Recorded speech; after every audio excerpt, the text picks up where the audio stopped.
নমস্কার, নিউজ 18 বাংলা ডিজিটালে আপনাদের স্বাগত। আপনাদের সাথে আমি প্রিয়াঙ্কা। ফোনে বিপদ কেন বলছি? ফোন মানেই হয়তো আমরা জানি যে সিম কার্ড তো আমরা লাগাই, আর এই সিম কার্ড অদল বদল করে কেলেঙ্কারি ঘটতে পারে। কি সেই কেলেঙ্কারি? সিম সোয়াপিং স্ক্যাম বা জালিয়াতি। এই জালিয়াতি আসলে কি? আগে একটা ঘটনা বলি আপনাদের। দিল্লির একজন আইনজীবীর খোয়া গেছে 50 লক্ষ টাকা। মনে করা হচ্ছে মোবাইলের সিম অদল বদল করে 50 লক্ষ টাকা হারিয়েছেন তিনি। তিনি আবার কিন্তু আইনজীবী। কিভাবে? আগে জানাই আপনাদের, একটি অজানা নাম্বার থেকে 3টে মিসড কল তিনি পেয়েছিলেন, তিনি জানিয়েছেন। আর এরপর তিনি ঘুরিয়ে ওই নাম্বারে ফোন করার পর ফোনের ওপার থেকে বলা হয় যে কুরিয়ারের জন্য তাকে ফোন করা হয়েছে। আর আইনজীবীর কাছ থেকে তার বাড়ির ঠিকানাও নিয়ে নেওয়া হয়। ব্যক্তিগত আরও তথ্য বিস্তারিতভাবে, মানে এই ধরুন অ্যাড্রেস, ফোন নাম্বার, ভেরিফিকেশন কিছু বিস্তারিতভাবে তার থেকে নিয়ে নেওয়া হয়। তারপরে সেই আইনজীবী, 35 বছর বয়স ওনার ফোনে 2টি মেসেজ আসে। ঠিকই ভাবছেন, সেই মেসেজে লেখা রয়েছে তার অ্যাকাউন্ট থেকে তোলা হয়েছে 50 লক্ষ টাকা। আর এরপরেই পুলিশের দ্বারস্থ হন তিনি। তদন্ত করতে গিয়ে একেবারে হতবাক হয়ে যান পুলিশ আধিকারিকরাও। তারা দেখেন যে ওই মহিলা প্রতারকদের কোনো ওটিপি দেননি। আমরা জানি সাধারণত যে ওটিপি আসে, সেই ওটিপি যখন নাম্বার আমরা কারোর সাথে শেয়ার করি তখন এই ধরনের অ্যাকাউন্ট ফ্রড কেস হয়। কিন্তু সেই আইনজীবী তো কোনো ওটিপি দেননি। তাহলে কিভাবে তার অ্যাকাউন্ট থেকে 50 লক্ষ টাকা লোপাট হলো? তাহলে কি এটা সিম অদল বদল কেলেঙ্কারি, অর্থাৎ সিম কেলেঙ্কারি বা সিম জালিয়াতি? এটা আসলে কি, কিভাবে কাজ করে, আপনাদেরকে আজকে জানাবো।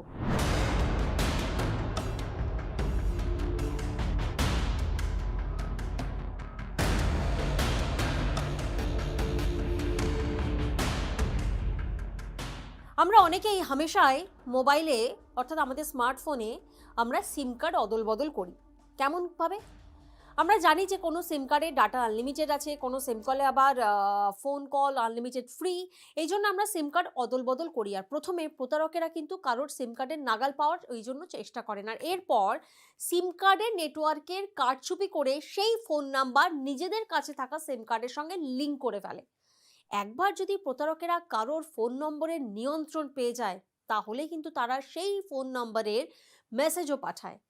ফোন বা মেসেজের পর যদি পাল্টা ফোন বা মেসেজ আসে তাহলে যিনি ফোন করছেন তার মোবাইলটিও প্রতারকদের নাগালে চলে আসে। মানে সেই আইনজীবী, শুরুতেই যে ঘটনা আপনাদের বললাম, তিনি 3টে মিস কল দেখেন এবং সেই মিস কলে তিনি রিং ব্যাক করেন। সাধারণত আমরা প্রত্যেকেই দেখি যে কোনো কারণে যদি আমরা ফোন রিসিভ না করি এবং মোবাইলে যদি কোনো আননোন নাম্বার থেকে মিস কল থাকে আমরা তো ঘুরিয়ে ফোন করি। তিনিও তাই করেছেন। আবার তারপরেই ঘটেছে বিপদ। ফলে হ্যাকড হয়ে যাওয়া ফোনে যে মেসেজ আসে সেই একই মেসেজ প্রতারকের ফোনেও আসে। সহজেই ব্যাংকের পাঠানো ওটিপিও চলে আসে প্রতারকদের কাছে। আর প্রতারকদের প্রতারণা করার প্যাচ যেমন আছে তেমনি কিন্তু সেখান থেকে মুক্তির উপায়ও আছে। কিভাবে সিম অদল বদল কেলেঙ্কারি থেকে তাহলে রক্ষা পাওয়া যাবে? হ্যাঁ, আজ আপনাদের এটাই জানাবো। কারণ সিম কার্ড এ তো নয় যে এরকম অদল বদলের জন্য কেলেঙ্কারি হচ্ছে বলে তাহলে আমরা সিম কার্ড বদলই করবো না বা চেঞ্জই করবো না। না, তার জন্য কিন্তু মুক্তির উপায়ও রয়েছে।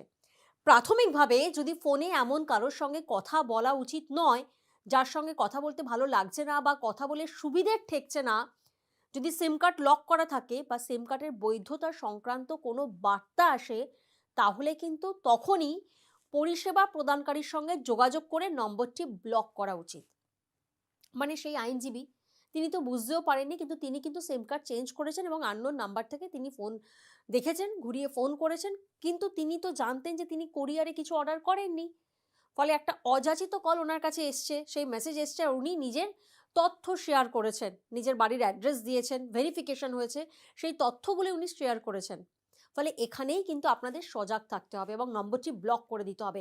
ফোনে যদি সিম লকের সুবিধা থাকে তাহলে তো সেটি করে রাখাই ভালো। আর যদি সিম কার্ডের বৈধতা সংক্রান্ত বার্তা পেলে, মানে কোনোভাবে যদি আপনাদের কাছে কোনো মেসেজ আসে যে এই সিম কার্ড এবার ইনভ্যালিড হয়ে যাবে রাত 12টার মধ্যে, তাহলে কিন্তু ইউপিআই এবং ইন্টারনেট ব্যাংকিংও ব্লক করে দেবেন ইমিডিয়েটলি।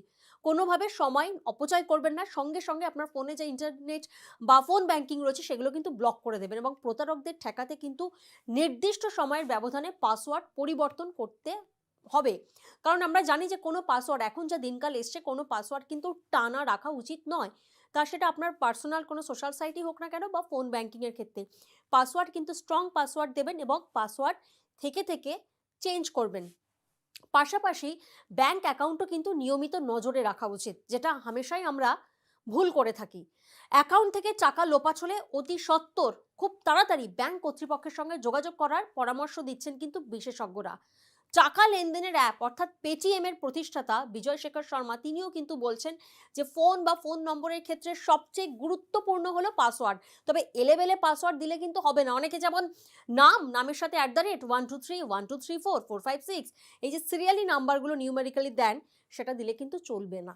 এবার কিন্তু সময় এসেছে যে পাসওয়ার্ড স্ট্রং পাসওয়ার্ড দিন, মিনিমাম 8 ক্যারেক্টারের দিন এবং ফিশিং এবং স্মিশিং এড়িয়ে চলা। এবার আপনাদের প্রশ্ন উঠতেই পারে যে তাহলে আমরা কারণ স্বভাবতই দেখুন বাড়িতে যে বয়স্ক মানুষজন থাকে ওনাদের পক্ষে চট করে কিন্তু বুঝে ওঠা ভীষণ কঠিন যে উনি ফিশিংয়ের শিকার হচ্ছেন বা ওনার কাছে যে ফোন এসেছে বা যে তথ্য ওনার কাছে চাওয়া হচ্ছে সেটা উনি কোনো প্রতারণায় পড়তে চলেছেন। তাহলে কিভাবে এড়িয়ে চলবেন? আপনাকে ফিশিং বা স্মিশিং থেকে কিন্তু দূরে থাকতে হবে। ফিশিং স্মিশিং হলো এমন কোনো লিঙ্ক যা আপনার ফোনে পাঠানো হয় বা আপনাকে মোল করা হয়। আমরা অনেক সময় দেখেছি হামেশাই আমাদের কাছে কিছু লিঙ্ক আসে বিভিন্ন জায়গা থেকে। ধরুন আপনি কিছু টেস্ট করতে চান, সেক্ষেত্রে এই লিঙ্কে ক্লিক করুন, আপনাকে ডিসকাউন্ট দেওয়া হবে। এই ধরনের বিভিন্ন লিঙ্ক এসে থাকে বা আপনার লোনের দরকার, এই লিঙ্কে ক্লিক করুন, আপনাকে ডিসকাউন্ট দেওয়া হবে।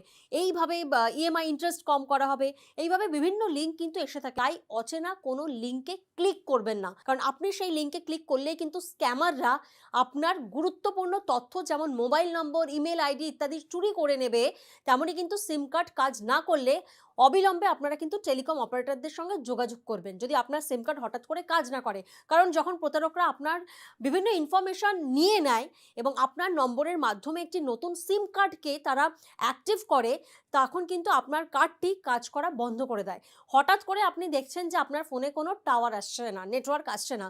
ঘুম থেকে উঠলেন, আপনি হয়তো মনে করলেন যে অনেক সময় আমি শুনেছি, মানে আমারও যেমন বাড়িতে আমার মাও বলেন যে আজকে মেঘলা ওয়েদার, ওই জন্য মনে হয় একটু ফোনে নেটওয়ার্ক আসছে না। কারণ বাড়িতে সাধারণত বয়স্করা যারা থাকেন তারা অতটা অবগত নয় যে এখন কিভাবে ফিশিং, কিভাবে এই ধরনের স্ক্যাম চলছে। ফলে সেক্ষেত্রে কিন্তু যদি দেখেন যে এরকমভাবে নেটওয়ার্ক নেই বা সিম কার্ড কাজ করছে না, তখন ইমিডিয়েট কিন্তু টেলিকম অপারেটরের সঙ্গে আপনাকে যোগাযোগ করতে হবে এবং আপনার ফোনে যে ফোন ব্যাংকিংয়ের যে অ্যাকাউন্টগুলো রয়েছে সেগুলো কিন্তু ব্লক করতে হবে। এবং এমন পরিস্থিতিতে যদি আপনার সিম কার্ড ঠিক করে কাজ না করে, টেলিকম অপারেটরের সঙ্গে কিন্তু ইমিডিয়েট আপনার যোগাযোগ করা উচিত এবং যেমনটা জানালাম যে ব্যাংকিং পাসওয়ার্ডও কিন্তু পরিবর্তন করতে হবে। এবং পাশাপাশি আপনাদের জানিয়ে রাখি যে এছাড়াও আপনাকে কিন্তু ব্যাংককে জানানো উচিত যে আপনার সিম কার্ড কাজ করছে না। তাহলে কি হবে? তাহলে ব্যাংকের তরফ থেকে তারাও কিন্তু যথাযথ পদক্ষেপ নেবে। অর্থাৎ পুরো প্রসেসটা কিন্তু আপনাকে খুব ফাস্ট করতে হবে। এই যেমন আপনি দেখছেন ফোনের নেটওয়ার্ক নেই, তাহলে আপনাকে ইমিডিয়েট যোগাযোগ করতে হবে। তারপর সঙ্গে সঙ্গে আপনাকে পাসওয়ার্ড চেঞ্জ করতে হবে। ইন্টারনেট ব্যাংকিং থাকলে সেটা আপনাকে লক করতে হবে এবং এই প্রসেসটা করে নেওয়ার পর কিন্তু আপনি ব্যাংককেও ইনফর্ম করবেন। অনেক সময় হয় আপনারা হয়তো যারা এই ভিডিওটা দেখছেন আপনাদের তখন মাথায় এই প্রশ্ন আসতেই পারে যে বাড়ি থেকে তো ব্যাংকের ডিস্টেন্সটা অনেকটা, যেতেও তো অনেকটা সময় লেগে যাবে। না, আপনাকে ফিজিক্যালি ব্যাংক ভিজিট করতে হবে না। আপনি কিন্তু টেলিফোনেও আপনি ফোন করে বলতে পারবেন, কারণ আপনার পাসবুকের মধ্যে কিন্তু সেই ফোনের ব্যাংক নাম্বার রয়েছে। সেই নাম্বারে ফোন করে আপনি সঙ্গে সঙ্গে ব্যাংককে ইনফর্ম করবেন যে আপনি ফিশিংয়ের শিকার হচ্ছেন এবং আপনার অ্যাকাউন্ট যেন লক করে দেওয়া হয়। তাহলে ফোনে বিপদ কিভাবে আসে আপনাদের জানালাম এবং সেই বিপদ থেকে কিভাবে নিজেকে বাঁচিয়ে রাখবেন তারও উপায় আপনাদের জানালাম। আজ নিউজ 18 বাংলা ডিজিটাল এখানেই শেষ করছি। তবে আপনারা কিন্তু সতর্ক থাকবেন, সাবধান থাকবেন এবং সুস্থ থাকবেন।